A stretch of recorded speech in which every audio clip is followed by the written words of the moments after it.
हमारे धर्मेंद्र प्रधान जी को इन्हें बनाया गया है शिक्षा मंत्री। 93-94 पेपर लीक हुए और नीट की पेपर में तो हद ही हो गया।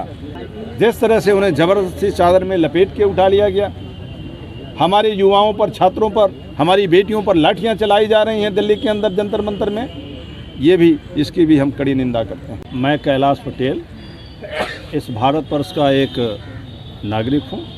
आज एक नागरिक की हैसियत से, भारतवासी होने के नाते, दिल्ली के जंतर मंतर पर जो हमारे सुप्रसिद्ध वैज्ञानिक और इस देश से कम 8-10 मेडल पाने वाले, जिनको विभिन्न क्षेत्रों में मेडल मिले, ऐसे व्यक्ति द्वारा जो जंतर मंतर में भूख हड़ताल किया गया। अपने इस देश के अंदर जब से ये हमारे धर्मेंद्र प्रधान जी को इन्हें बनाया गया है शिक्षा मंत्री, 93-94 पेपर लीक हुए और नीट की पेपर में तो हद ही हो गया कि इस तरह की धांधली, जो बच्चे, हमारे बेटे बेटियां अपने भविष्य को लेकर के संघर्षरत रहते हैं और 20 ऐसे हमारे बेटे बेटियां अपनी आत्महत्या करते हैं। किसकी वजह से? इसके जिम्मेदार कौन? धर्मेंद्र प्रधान, वर्तमान सरकार। और इसके बावजूद भी जब हमारे एक योग्य नागरिक, इस देश के जिम्मेदार नागरिक आमरण अनशन कर रहे हों, तो उन्हें ज़बरदस्ती उनकी मर्जी के खिलाफ इस हड़ताल को समाप्त करने की जो इस केंद्र सरकार की मंशा है, हम उसका खुला विरोध करते हैं और भर्त्सना करते हैं, निंदा करते हैं। जिस तरह से उन्हें ज़बरदस्ती चादर में लपेट के उठा लिया गया, हमारे युवाओं पर, छात्रों पर, हमारी बेटियों पर लाठियां चलाई जा रही हैं दिल्ली के अंदर जंतर मंतर में, इसकी भी हम कड़ी निंदा करते हैं। आज जब हमारे बच्चे जब संसद की ओर बढ़ने लगे, उन पे लाठियां चलाई गई। हमारे जो जिम्मेदार देश के नागरिक हैं, चाहे वो राजनीतिक हो, सामाजिक हो, किसी भी क्षेत्र से हों, उन पर लाठियां बरसाई गई।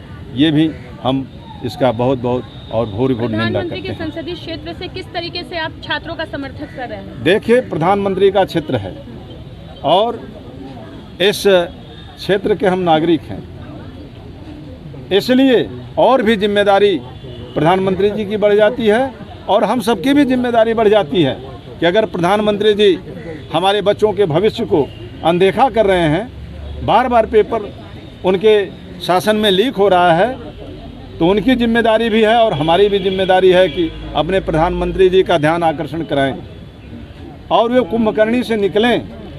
कुंभकर्ण तो शायद 6 महीने कहते थे, जो जागता था सोता था, और ये तो लगता है कि अपने मकसद के लिए, मतलब के लिए जागते हैं, अन्यथा पूरे कार्यकाल भर सोते ही रहते हैं। आज आप लोग किस तरह से प्रोटेस्ट कर रहे हैं? प्रोटेस्ट हमारा कोई उग्र नहीं है। हम लोग एक कतारबद्ध होकर के ये बैनर लेंगे, हाथों में तख्तियाँ होंगी और यहाँ शास्त्री घाट से, अम्बेडकर जी पार्क से, गोलघर चौराहे से होके अर्दली बाजार से सर्किट हाउस और मुख्यालय पर आकर के हम ज्ञापन लेके शांतिपूर्ण तरीके से, कहीं हमारा कोई न नारा होगा, न कोई जिंदाबाद मुर्दाबाद होगा, कुछ नहीं। हम बिल्कुल लोकतांत्रिक और शांतिपूर्ण तरीके से जो ये हमारा पदयात्रा हो रहा है, जनसंकल्प और ये संकल्प पदयात्रा, इसको बिल्कुल पूरी तरह से अनुशासित और लोकतांत्रिक तरीके से करेंगे। आपकी सरकार से मांगे क्या है? हमारी मांग सरकार से है कि सर्वप्रथम धर्मेंद्र प्रधान जो शिक्षा मंत्री हैं, वो इस्तीफा उनसे दिलाए सरकार, और एक योग्य नागरिक को जो समझे हमारे बच्चों की, हमारे छात्रों की, हमारे बेटे बेटियों की दर्द को, ऐसे व्यक्ति को उस कुर्सी पर सुशोभित करें। और जो हमारे सोनम वांगचुक जी के साथ ज़बरदस्ती की गई, हमारे छात्रों, हमारे बेटे बेटियों के साथ ज़बरदस्ती की गई, उच्च स्तरीय जांच कराई जाए। और इसी के साथ जंतर मंतर जैसी जो जगह है और जो संवैधानिक अधिकार है हमारे पास कि वहाँ पर हम अपनी लोकतांत्रिक तरीके से अपनी आवाज़ उठा सकते हैं, जो आज हमारे साथ नाइंसाफ़ी जंतर मंतर पर भी हो रही है, उसे बहाल किया जाए और भविष्य में कभी भी लोकतांत्रिक तरीके से हम आंदोलन करें, उस पर किसी भी तरह का सरकार की तरफ से, प्रशासन की तरफ से हस्तक्षेप न हो, यही हमारी मांग है।